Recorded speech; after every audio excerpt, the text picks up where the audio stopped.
নমস্কার, আমার চ্যানেলে সকলকে স্বাগত জানাই। আজকে আমি তোমাদের শোনাবো রবীন্দ্রনাথ ঠাকুরের লেখা গল্প রাজার বাড়ি। কোশমে জিজ্ঞেস করলে, দাদামশাই, ইরু মাসির বোধহয় খুব বুদ্ধি ছিল। ছিল বই কি, তোর চেয়ে বেশি ছিল। থমকে গেল কুশমি। অল্প একটু দীর্ঘ নিঃশ্বাস ফেলে বললে, ও তাই বুঝি, তোমাকে এত করে বশ করেছিলেন? তুই যে উল্টো কথা বললি, বুদ্ধি দিয়ে কাউকে বশ করে? তবে করে অবুদ্ধি দিয়ে। সকলেরই মধ্যে এক জায়গায় বাসা করে থাকে একটা বোকা। সেইখানে ভালো করে বোকামি চালাতে পারলে মানুষকে বশ করা সহজ হয়। তাই তো ভালোবাসাকে বলে মন ভোলানো। কেমন করে করতে হয় বলো না? কিচ্ছু জানিনি, কী যে হয় সেই কথাই জানি। তাই তো বলতে যাচ্ছিলুম। আচ্ছা বলো, আমার একটা কাঁচামি আছে, আমি সব তাতেই অবাক হয়ে যাই। ইরু ওইখানেই পেয়ে বসেছিল। সে আমাকে কথায় কথায় কেবল তাক লাগিয়ে দিত। কিন্তু ইরু মাসি তো তোমার চেয়ে ছোট ছিলেন, অন্তত বছরখানেক ছোট। কিন্তু আমি তার বয়সের নাগাল পেতুম না। এমন করে আমাকে চালাতো যেন আমার দুধে দাঁত ওঠেনি। তার কাছে আমি হাঁ করেই থাকতুম। ভারী মজা। মজা বই কি, তার কোনো এক সাতমহল রাজবাড়ি নিয়ে সে আমাকে ছটফটিয়ে তুলেছিল। কোনো ঠিকানা পাইনি, একমাত্র সেই জানতো রাজার বাড়ির সন্ধান। আমি পড়তুম 3 নম্বর রিডার। মাস্টার মশাইকে জিজ্ঞেস করেছি, মাস্টার মশাই হেসে আমার কান ধরে টেনে দিয়েছেন। জিজ্ঞেস করেছি ইরুকে, রাজবাড়িটা কোথায় বলতো? সে চোখ দুটো এতখানি বড় করে বলতো, এই বাড়িতেই। আমি তার মুখের দিকে চেয়ে থাকতুম হাঁ করে। বলতুম, এই বাড়িতেই? কোনখানে, আমায় দেখিয়ে দাও না। সে বলতো, মন্তর না জানলে দেখবি কি করে? আমি বলতুম, মন্তর আমাকে বলে দাও না, আমি তোমাকে আমার কাঁচা আম কাটা ঝিনুকটা দেব। সে বলতো, মন্তর বলে দিতে মানা আছে। আমি জিজ্ঞেস করতুম, বলে দিলে কি হয়? সে বলতো, ও বাবা, কী যে হয় জানাই হলো না।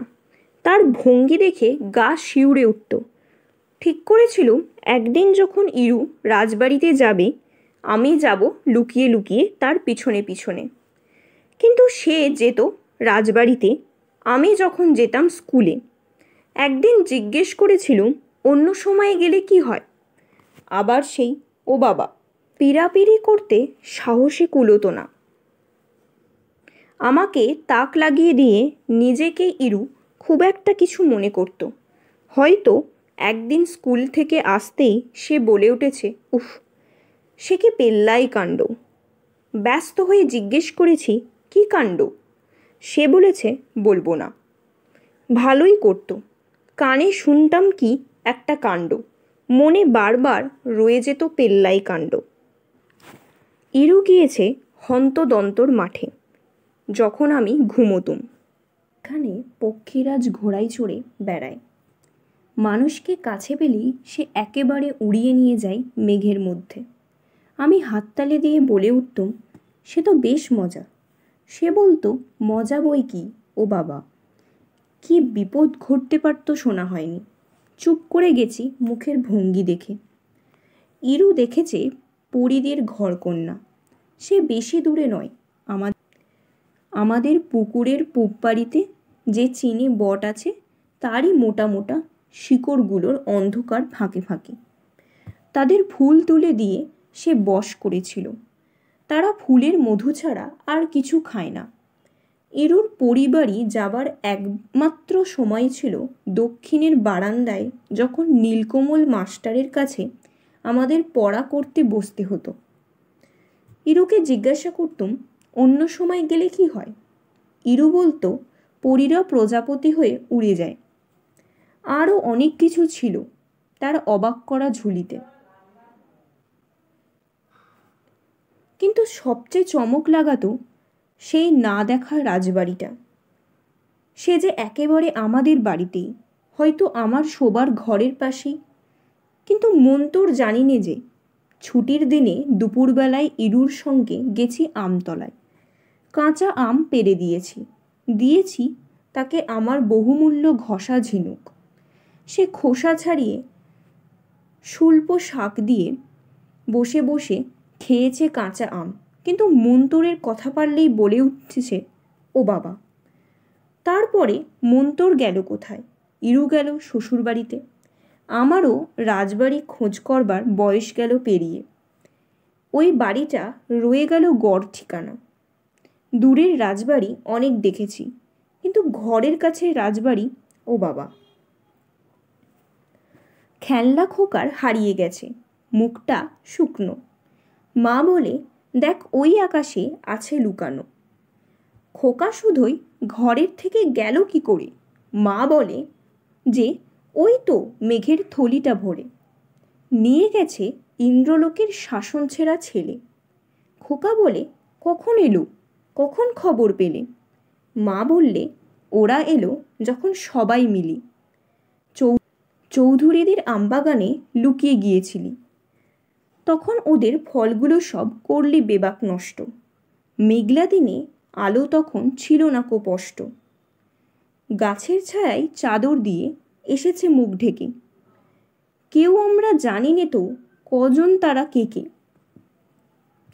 কুকুরটা ঘুমাচ্ছিল লেজেতে মুখ গুজে, সেই সুযোগে চুপি চুপি গিয়েছে ঘর খুঁজে। আমরা ভাবি বাতাস বুঝি লাগলো বাঁশের ডালে, কাঠবেড়ালি ছুটছে বুঝি আটচালাটার চালে। তখন দিঘির বাঁধ ছাপিয়ে ছুটছে মাঠে জল, মাছ ধরতে হোহো রবে জুটছে মেয়ের দল। তালের আগা ঝড়ের তারায় শূন্যে মাথা কোটে, মেঘের ডাকে জানলাগুলো খড়খড়িয়ে ওঠে। ভেবেছিলুম শান্ত হয়ে পড়ছো ক্লাসে তুমি, জানি নে তো কখন এসে শিখছো দুষ্টুমি। খোকা বলে, ওই যে তোমার ইন্দ্রলোকের ছেলে, তাদের কেন এমনতর দুষ্টুমিতে পেলে? ওরা যখন নেমে আসে আমবাগানের পরে, ডাল ভেঙে আর ফল ছেড়ে আর কি কাণ্ডটাই করে। আসল কথা, বাদল যেদিন বনে লাগাই দোল, ডালে পাতায় লতায় পাতায় বাঁধাই গণ্ডগোল। সেদিন ওরা পড়াশোনায় মন দিতে কি পারে? সেদিন ছুটির মাতর লাগায় অজয় নদীর ধারে। তারপরে সব শান্ত হলে ফেরে আপন দেশে, মা তাহাদের বকুনি দেয় গল্প শোনায় শেষে। আমাদের আজকের গল্প এই পর্যন্তই। গল্পটি কেমন লাগলো তোমরা অবশ্যই কমেন্টে জানিও। চ্যানেলটাকে লাইক, শেয়ার অ্যান্ড সাবস্ক্রাইব করে দিও। চ্যানেলটিকে ফলো করো, পাশে থেকো। Thank you for watching.